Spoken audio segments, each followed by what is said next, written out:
오늘은 이제 성탄절입니다. 우리 성탄절은 우리 기독교인에게 있어서 가장 복된 날이고 은총이 가득한 날입니다. 사실은 모든 사람들에게 이 날이 가장 복된 날이고 은총이 가득한 날이 되어야 할 것입니다. 사랑의 하나님이 우리 곁으로 찾아오신 날입니다. 그리고 우리에게 희망을 주시고 위로를 해주시는 날입니다. 우리 곁으로 직접 찾아오신 우리 예수님의 사랑과 은혜, 위로가 여러분들과 가정에 함께 하시기를 기원합니다. 예수님의 탄생 이야기는 마태복음과 누가복음에 나옵니다.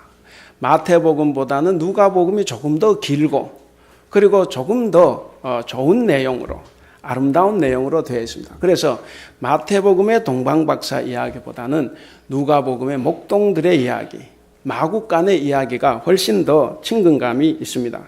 그래서 베들레헴 말구유에 뉘어진 아기는 성탄절이 되면 아이들의 연극 소재가 되기도 하고 또 성탄절 그림을 그릴 때 아름다운 그림의 소재가 되기도 합니다.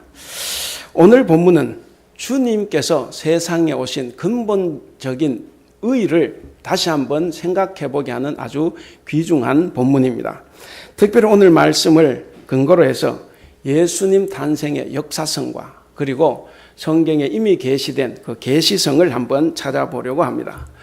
그리고 예수님 탄생의 의미와 교훈을 살펴봄으로써 은혜를 함께 나누려고 합니다. 오늘 이 말씀을 통해서 성탄의 의미를 바로 깨닫고 삶에서 실천하며 살아가는 여러분들이 되시기를 바랍니다. 먼저는 이제 왜 고향을 찾아갔는가에 대한 예수님 탄생의 역사성입니다. 우리가 일반적으로 민족이나 종교가 태동할 때 그 시조를 보면 아주 신비한 이야기로 이루어집니다.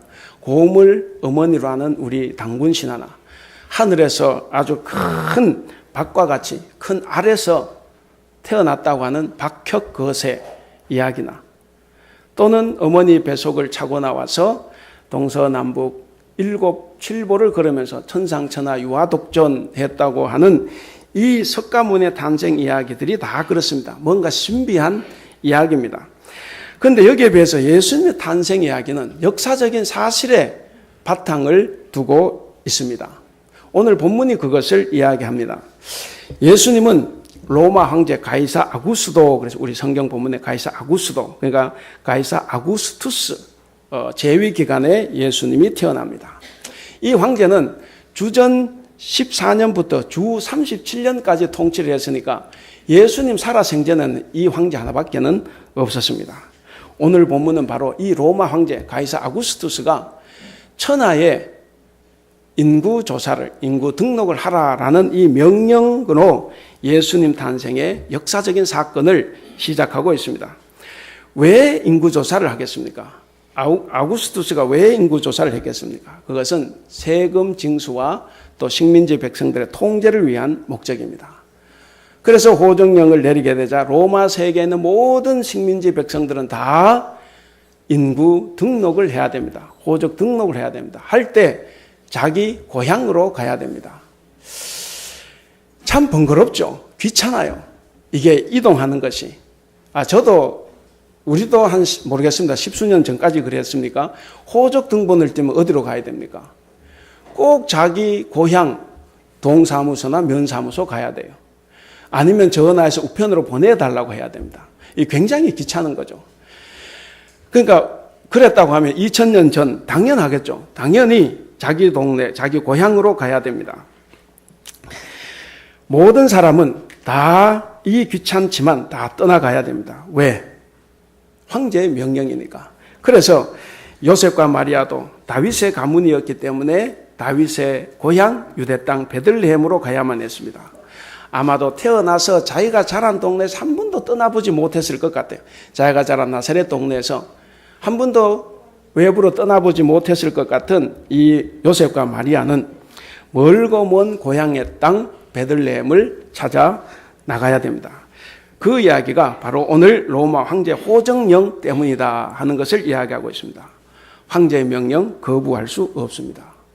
누가 황제의 명령을 거역하겠습니까? 혹시나 그것을 어겼다가는 어떤 큰 불이익을 당할지 아무도 예상할 수가 없습니다. 그래서 마리아는 만삭의 몸이었지만 직선거리로 130km, 아마 돌아간다고 하면 적어도 170km, 제가 찾아봤어요. 서울시청에서 대전시청까지가 160km입니다. 이 거리를 이 홀몸이 아닌 이 만삭의 여인이 이제 여행을 하게 되는 겁니다. 고향을 찾아갈 수밖에 없었던 그 상황이 바로 인구조사입니다. 이렇게 갑자기 내린 황제의 이 호정령으로 다윗의 고향이고 이들의 고향이 베들레헴도 보통 바쁜 게 아니에요. 이 한적한 시골 동네에 갑자기 사람들이 밀려오지 않습니까? 사람들이 붐빕니다. 그러니까 여관방이 다 동이 나 버렸습니다. 하룻밤을 묵을 방조차 구하기가 쉽지 않습니다. 그런데 우리 하나님은 바로 이 인구조사라는 역사적인 사실을 예수님 탄생과 결부시켰습니다. 하나님은 당신의 섭리를 이루시기 위해서 지상의 황제, 왕까지도 움직이고 계신다 하는 겁니다. 바로 로마 황제 아우구스투스를 통해서 메시아의 오심을 예비하기 위해서 온 세상 사람들을 다 움직이게 했다. 그 2장 1절이 그 이야기입니다. 영을 내려 천하로 그랬습니다. 사실 로마 세계지만 천하로. 이게 이제 누가의 의도죠. 온 세상 사람들 다 움직이게 한 이 사실. 이것이 바로 신비하고 놀라운 하나님의 역사입니다. 이로써 세상을 구원하시려는 하나님의 경륜은 이 신비에 쌓인 신화가 아니라는 겁니다. 신화가 아니라 역사적인 사건이다 하는 것을 증명하고 있습니다.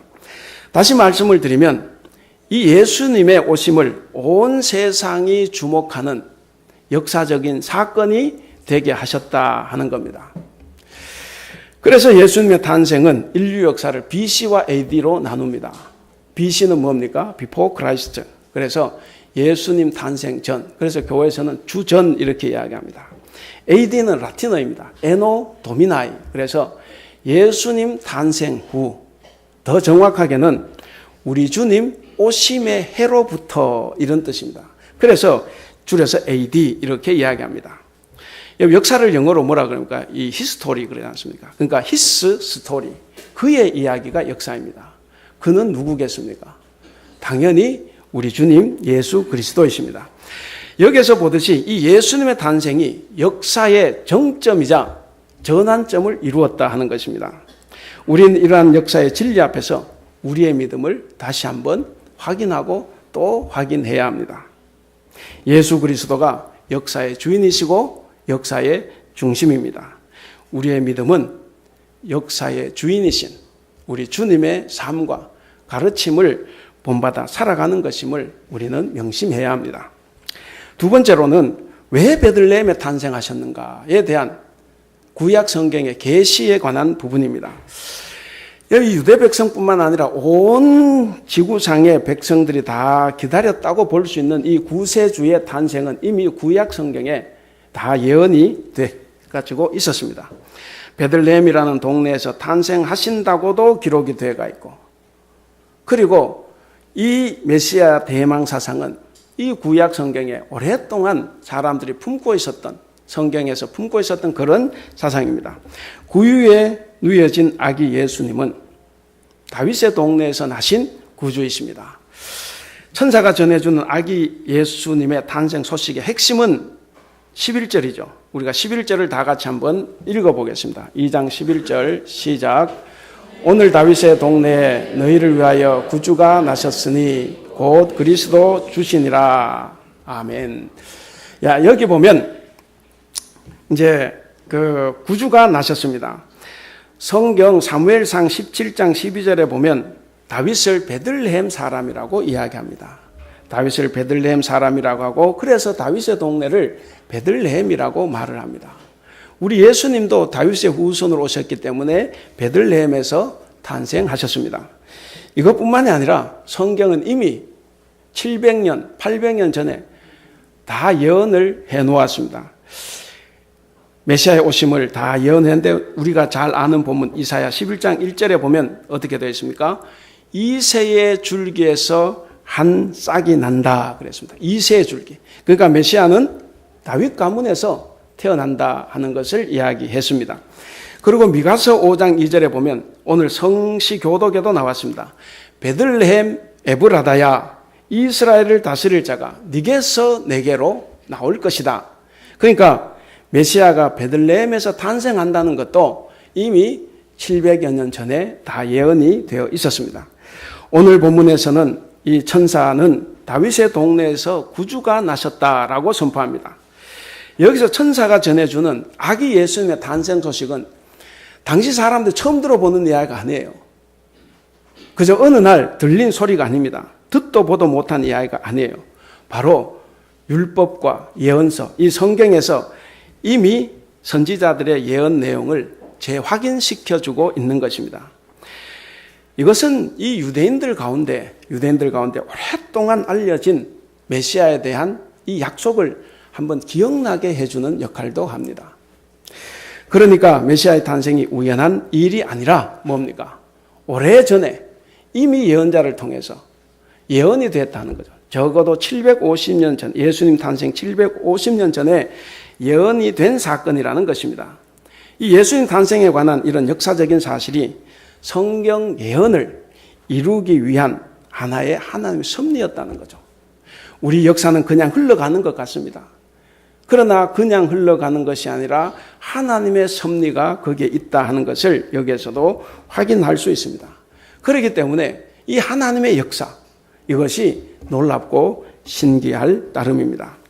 이것은 온 세상을 구원할 메시아의 오심이 결코 예사롭지 않다 하는 것을 우리에게 말하고 있습니다. 그리고 세 번째입니다. 세 번째는 왜 마구간에서 탄생했는가? 왜 마구간에서 탄생하셨는가에 대한 예수님 탄생의 의미에 대해서 한번 살펴보겠습니다. 이 마리아가 베들레헴에 도착했습니다. 그때 이미 잉태를 했기 때문에 힘든 여정이었습니다. 이미 만삭으로 산계가 꽉 차게 되었다는 것과 그리고 이 해산할 여인을 받아줄 여관도 없었고 이웃도 없었다는 거죠.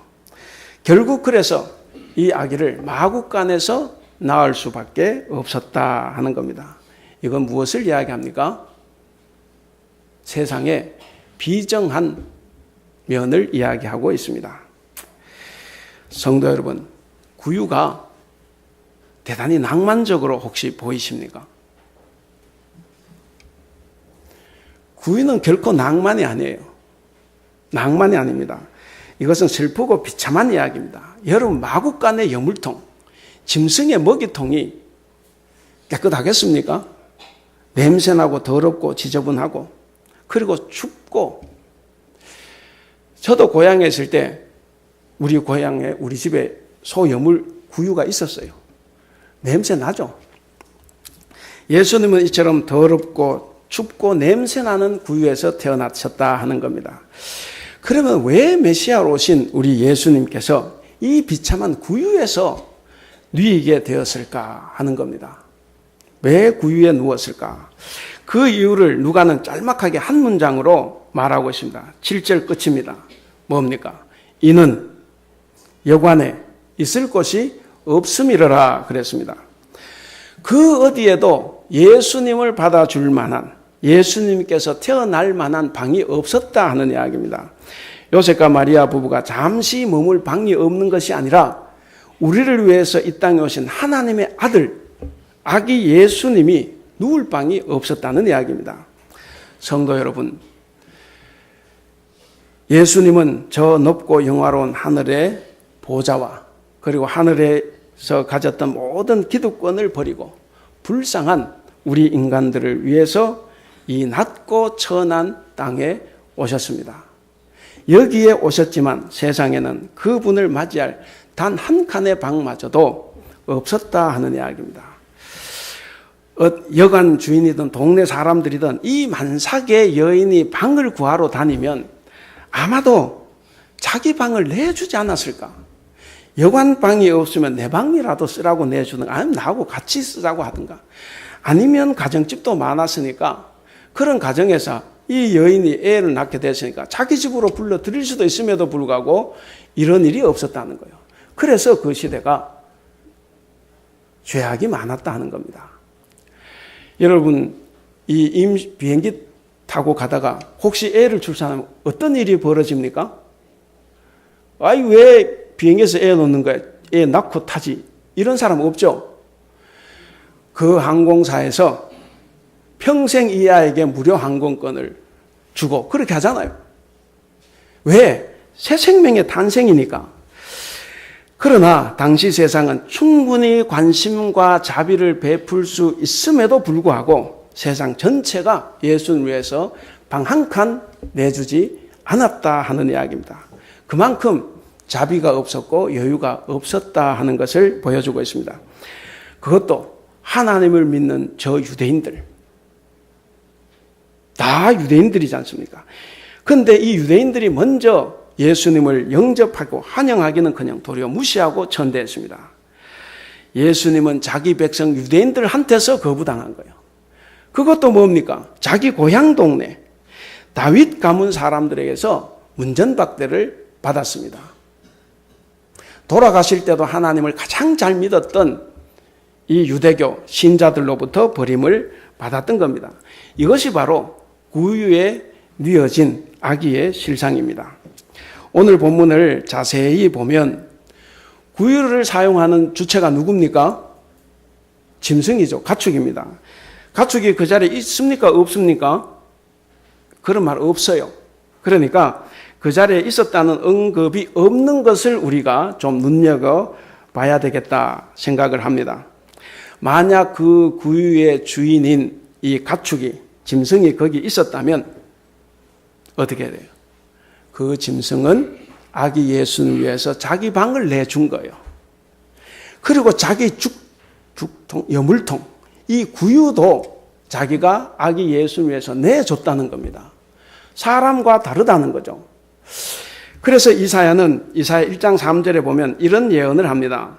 소나 나귀는 제 주인을 알아보는데 하나님의 백성인 이스라엘은 하나님을 모르고 있었다. 이렇게 이야기합니다. 그래도 그렇지. 그래도 왜 하필 이 짐승들의 마구간이었을까 하는 겁니다.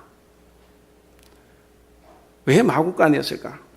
사람들이 임산부에게 가난한 이 집에서 방 한 칸이라도 내어줄 수 있었을 텐데 그 방 한 칸을 내어주는 사람이 아무도 없습니다. 여기에는 누구도 경험해 본 일이 없는 가장 비참한 출생의 의미를 오늘 우리에게 한번 생각해 보라는 암시가 들어있다고 봅니다. 여러분, 말구유에 뉘었다는 것은 예수님의 탄생은 가장 낮고 천한 사람들을 찾아오셨다는 의미입니다. 그래서 예수님은 세상으로부터 배척당하는 표상이 되었습니다. 어느 시대든 없는 사람, 못 가진 사람 편에 서면 배척당하기가 십상입니다. 오늘 현대 우리 사회도 마찬가지입니다. 그래서 가난한 자를 위해서 오신 예수님은 배척의 표상이 되었고, 그럼에도 불구하고 우리의 하나님은 이 역사를 진행하시기 위해서 가장 낮은 계급, 가장 낮은 하류층의 사람들인 목동들과 가난한 사람들을 일꾼으로 불렀습니다. 그리고 그들을 사용하고 그들을 일꾼으로 세우셨다는 것을 암시하고 있습니다. 여러분, 오늘 본문에서 말하는 이 성탄절 메시지에 의하면 여러분 12절을 보십시오. 예수님은 어떤 분이십니까? 예수님은 어떤 모습으로 하고 계십니까? 강보에 쌓여 구유에 탄생하신 분, 구유에 강보에 쌓여 있는 분입니다. 여러분, 강보나 구유가 의미하는 것이 무엇이겠습니까? 그것은 낮아짐, 곧 겸손을 의미하는 것입니다. 이것이 바로 메시아의 성품입니다. 스가랴 9장 9절에 보면, 스가랴서 9장 9절에 보면 이런 말씀이 있습니다. 공의로우시고 겸손하여서 나귀를 타나니 나귀 새끼를 탔다. 이렇게 말씀합니다. 여러분, 이 구절이 암시하는 것이 뭡니까? 이 세상에서 가장 낮은 곳에 오셔서 모든 사람들을 다 섬길 수 있는 그 위치에 앉았다는 이야기입니다. 여러분, 마구간에 앉아 있겠습니까? 저도 마찬가지죠. 안 앉아 있어요. 그러니까 가장 낮은 자리에 예수는 왜 거기에 앉으셨냐? 더 이상 자기 밑에 사람이 없어요. 그래서 모든 사람을 섬기기 위한 가장 낮은 자리, 거기에 예수님이 자리를 차지했다 하는 말씀입니다. 그래서 훗날 예수님은 자신의 소명을 이렇게 말합니다. 내가 섬김을 받으려고 온 것이 아니라 내가 남을 섬기기 위해서, 심지어 자기의 목숨마저도 사람들을 위해서 주기 위해서 왔다 이렇게 말씀합니다. 여러분, 아기 예수님은 낮아지시고 또 낮아지셨습니다. 예수님이 왜 낮아지셨습니까? 예수님께서 낮아지신 것은 자기 자신을 위한 것이 아니에요. 우리 자신을 위해서 낮아지셨습니다. 누울 방이 없어 냄새나고 보잘것없는 마구간으로 오신 것, 그 자체가 더 이상 낮아질 수 없을 만큼 낮아졌다는 것을 말씀하고 있습니다. 예수님은 우리에게 오시기 위해서 한없이 끝까지 낮아지셨다 하는 것을 우리에게 말씀하고 있습니다. 여러분, 여러분들의 주위, 우리 주위를 한번 돌아보시기를 바랍니다. 우리 주위에 낮은 곳에 처한 이웃들이 얼마나 많은지 모릅니다. 하루의 끼니를 걱정하며 물질적으로 고통하는 사람들이 있습니다. 빚에 시달리는 사람들도 있습니다. 온전한 사랑과 보살핌, 돌봄을 받지 못하는 사람들도 있습니다. 몸이 불편해서 거동이 부자유한 사람들도 있습니다. 늘 외로움에 시달리는 사람도 있어요. 우리는 그들에게 관심이 없어요. 그저 내 일,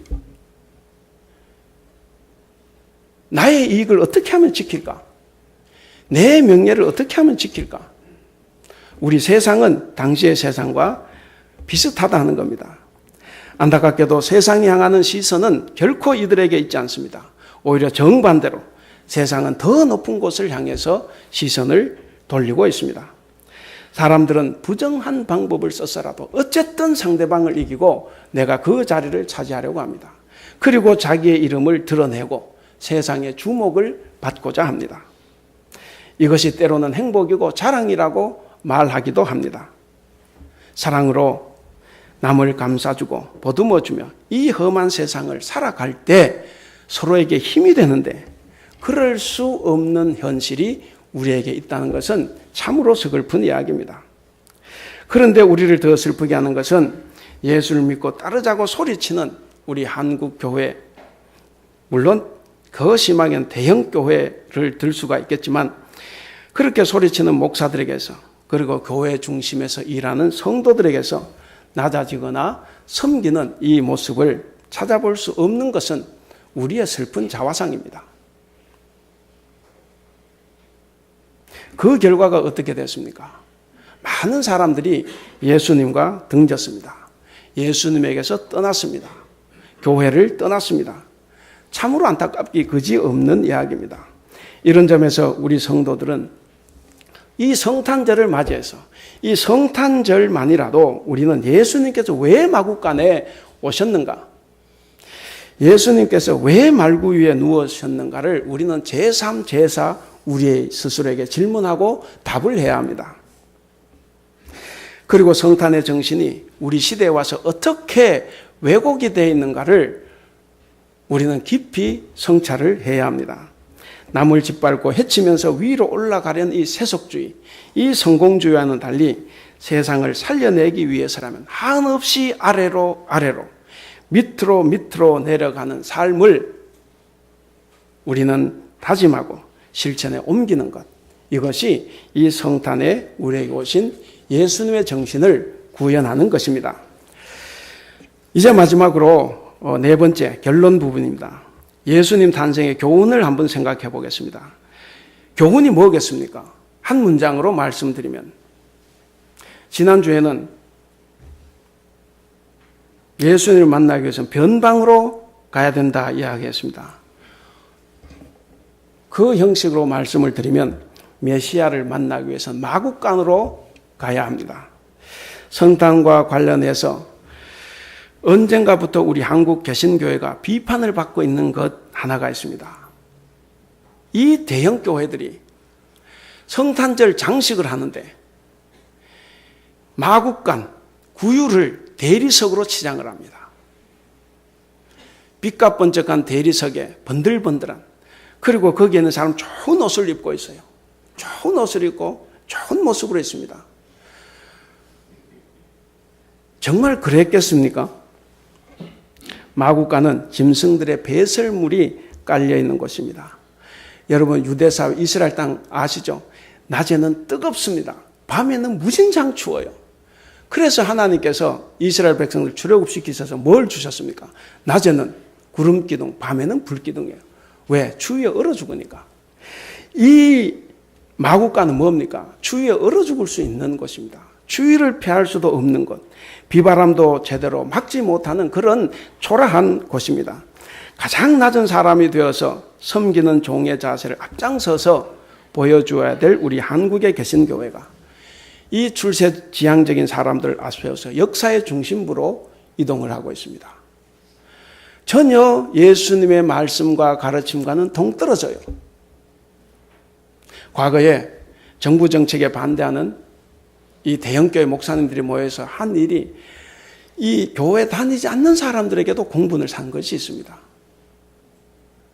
누구라고 말씀은 드리지 않고 십자가를 지는 퍼포먼스를 합니다. 그런데 그 십자가 끝에 도르래가 달려 있어요. 그리고 어깨면 여기에 십자가에 이 헝거 붕대를 징징징징 감았어요. 혹시 넘어질까 보좌관들이 옆에서 받칩니다. 예수님 그렇게 지셨습니까? 십자가를? 이건 예수님을 대놓고 무시하는 거예요. 우리가 자칫 그렇게 신앙생활을 할 수 있다는 겁니다. 한국 개신교회가 변방으로 내려가고 마구간과 가까울 때는 성장했습니다. 그러나 교회가 성장하고 배가 불러지고 그 이후로는 변방으로 내려가지 않습니다. 마구간에도 가지 않습니다. 점점 마구간과 거리가 멀어집니다. 멀어질수록 지금 어떻게 됐습니까? 한국 교회는 많은 사람들이 교회를 떠나고 말았습니다. 교회 지도자들의 탐욕과 권세에 이 욕망이 갈수록 커져서 오히려 세상의 정치인들보다도 훨씬 더 심한 것이 아닌가 하는 그런 자괴감이 들기도 합니다. 그러면서도 입으로는 스스로를 섬기는 종이라고 말을 입에 달고 살기도 합니다. 만약에 우리 한국의 개신교회가 그렇다고 하면 더 이상 교회는 가난한 자의 친구, 병든 자들의 친구가 아닙니다. 이제 교회는 권력자들에게 아첨하는 속물 집단으로 전락해버리고 만 것입니다. 더 높은 자리를 탐하는 이 세속 집단으로 변질이 되고 말았다 하는 것입니다.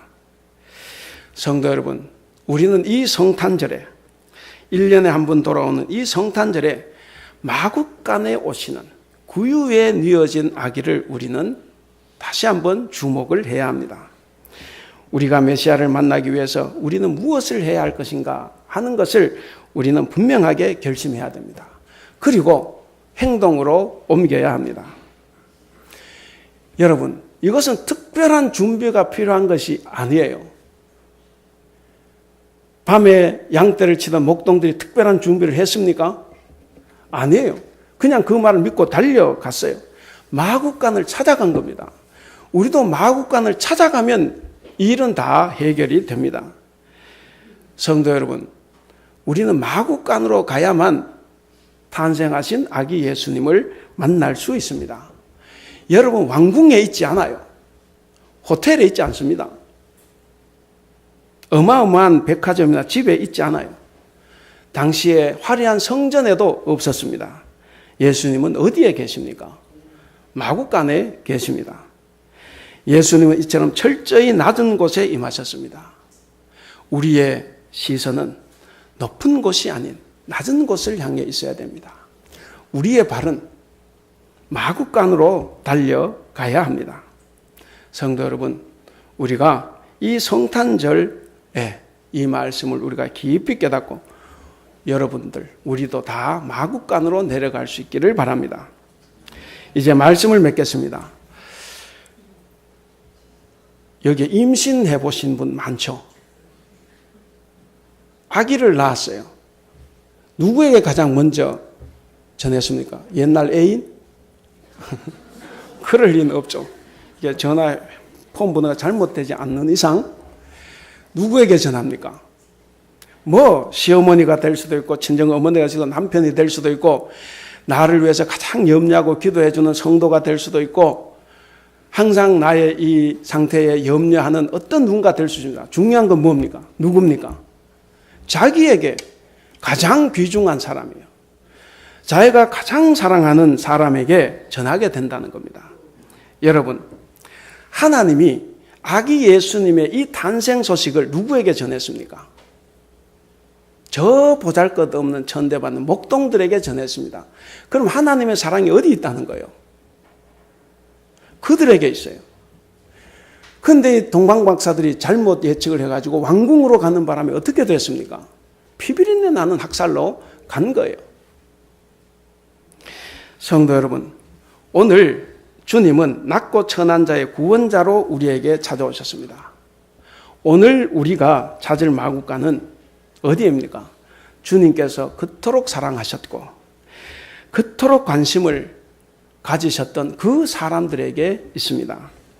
즉 우리 예수님은 우리가 보잘것없다고 생각하는 사람, 무식하고 힘이 없어서 사람 대접을 받지 못하는 사람, 바로 그 사람들에게 하나님은 성탄의 기쁜 소식을 전하십니다.